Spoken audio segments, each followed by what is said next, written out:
Have you ever met someone really evil? I don't mean someone selfish who acts out of self-interest or someone who does simple evil. I mean someone who hurts for fun and rejoices in the suffering of others. Well, I touched such a person, and let me tell you, more than people, these are monsters. I'll tell you the truth, I did not know the person who attacked me that day. I'm not his only victim, nor the one who stopped him. Even though he changed my life forever, I'm just another number to him, another victim who, like others, got lucky and survived. The whole neighborhood knew Fred, but no one knew his face. All they knew was that they had to watch out for him. Fred would show up at night. We lived in a big, safe town, so there weren't too many cops to watch out for us. Taking advantage of this, a terrifying 6-foot-tall man would sometimes patrol the town looking for victims. The man was known to ride a bicycle with a huge hammer on his back. Fred always wore a generic mask and a leather jacket with the word Fred on his back. By the time a poor person heard the bell on his bike, it was usually too late. Fred would get off the bike and brutally beat his victim with the hammer. If the victim escaped, the man would chase after him, which usually made him even angrier and led to beatings that killed some people. As I told you before, the neighborhood police could never find him. The neighbors also mounted searches for him, but nobody could ever catch him. He was like a ghost, only a man of flesh and blood, and he was very real. The day I met Fred, I was coming back from the gym. I must admit I wasn't afraid of him. So far, Fred had attacked people with smaller physical builds than mine.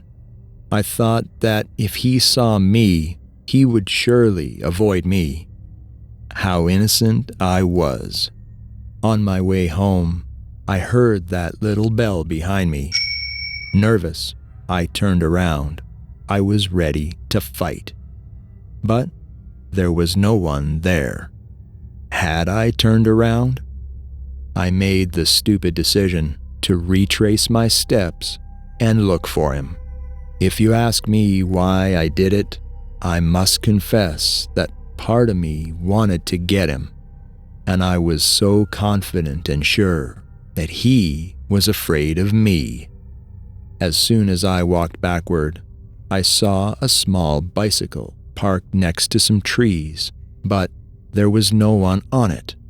To my confusion, a shadow came out of another tree and smashed a huge hammer on my leg.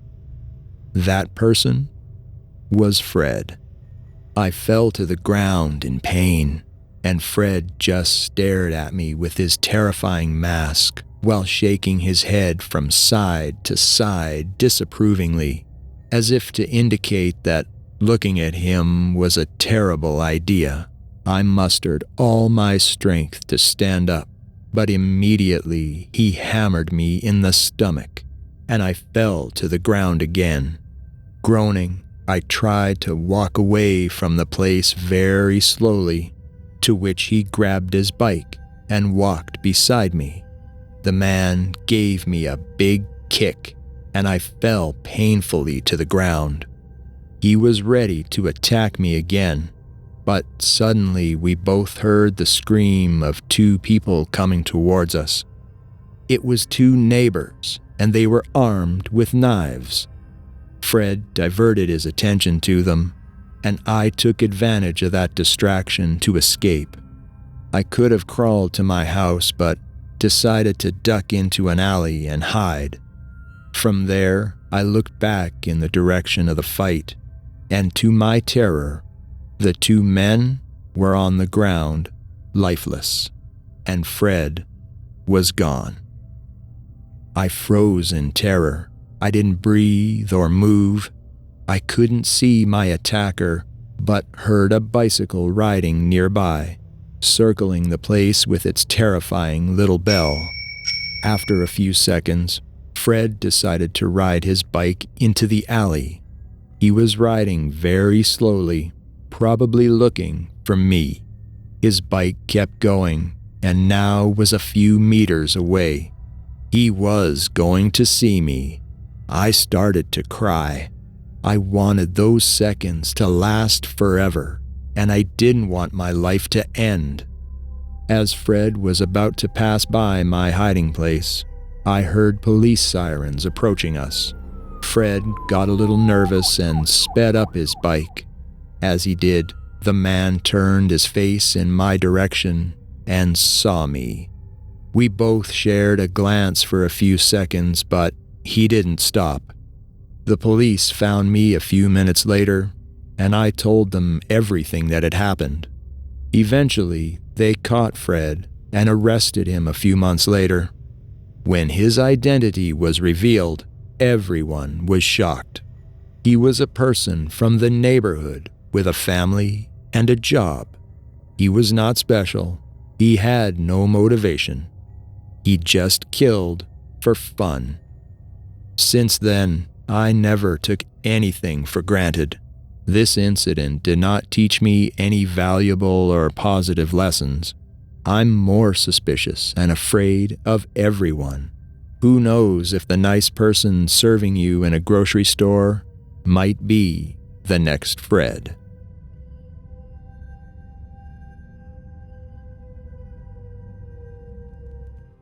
Did you ever have a bicycle? I mean, every kid probably had or wanted one.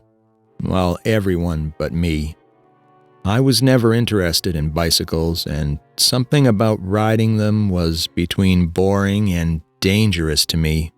That's why when someone came to claim that I had his bicycle, I was very surprised. It all started at the beginning of the year. At that time, I was a kid, and I was on vacation. My mom woke me up and told me a boy was looking for me downstairs, saying I had his bike. Confused, I went downstairs. Maybe it was a friend playing a joke on me, but when I saw the boy's face, I realized that his claim was real. Not only did I not know this kid, but he looked terrifying. His eyes were huge, his face looked deformed and disproportionate, and his lips, I don't think he even had lips. I told the boy that I didn't have his bike and that I didn't even have a bike. In response, he just stood there, staring at me, as if assimilating what I had just told him. I asked him if he wanted anything else, but he just turned and walked away. I returned to my room, both uncomfortable and disturbed by this boy. Had he gotten confused? How did he know where I lived? I had the bed made up and was getting ready to leave. Suddenly, something was peeking through my window. It was the boy knocking on it. How did he get into my yard? Wasn't he afraid of the dog? Only my family members know it's harmless, but on the outside, it's a giant dog that looks dangerous. As I was wandering in my head, trying to figure out what had happened, the boy approached me quickly and stood in front of me. He was a few inches smaller than me, but his presence was imposing, and I was genuinely scared. The boy asked me again where I had his bike. A little more frightened, I asked him what he was doing here and told him again that I didn't have his bike or even own one. In response, his face began to tremble. At first, I thought he was going to start crying, but this seemed much worse. His eyes, although didn't look angry, showed enormous desperation. The boy was holding back, and I didn't know what would happen when all that anger exploded. I told him he could not be in my house. I asked him to leave, or I would call my parents. The boy seemed to get furious. He opened his eyes even wider and showed me his teeth. They were all shattered, but at the same time surprisingly white. Drool was coming out of his mouth as he began making strange noises. I ran out of the room. The boy walked behind me at an incredibly high speed, but just as he was about to catch me, while raising his hands to do who knows what to me, I slammed the door in his face and locked it. When I went to tell my mother and returned with her to my room, the boy was not there anymore. The window was still open, but the dog not only didn't get mad again, he didn't even react. And that was the last time I saw the boy. My mother told me that no neighbor kid was like that, and I could confirm that there was no one like that in the school either. I never knew where he came from or why he was obsessed with the idea that I had his bicycle, but every time I see another kid riding one, I pray that they won't be unlucky enough to cross paths with this strange child.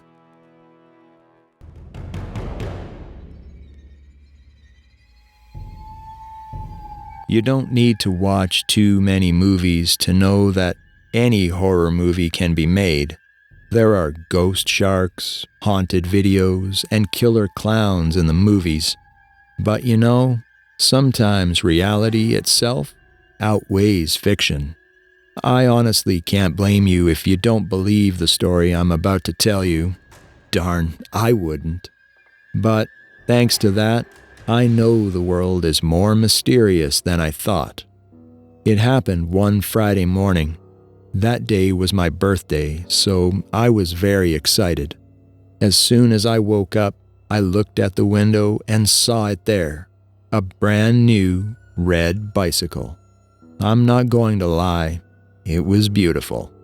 I was surprised my parents had left it outside since someone could steal it, and no one woke me up. It was morning, and my parents knew I rarely got up that early. I put on my clothes and quickly went to the street to look for it, but to my surprise, it was gone. The bicycle was no longer there. Confused, I thought about asking my parents why they had put it away again, and that's when it hit me. They probably didn't want me to see it. They were probably going to give me the gift later that night. Well, excited, I went home and got ready to go to school. Once I got home, we had a big dinner and I received my gifts. I must admit that they were exceptionally generous this year. But to my surprise, there was no sign of the bicycle. Somewhat confused as to my parents' intentions, I went to sleep. I looked out the window again as I turned everything off, and to my surprise, there it was. I got up to my parents and asked them about the bike, but their answer caught me off guard. They never bought me a bicycle.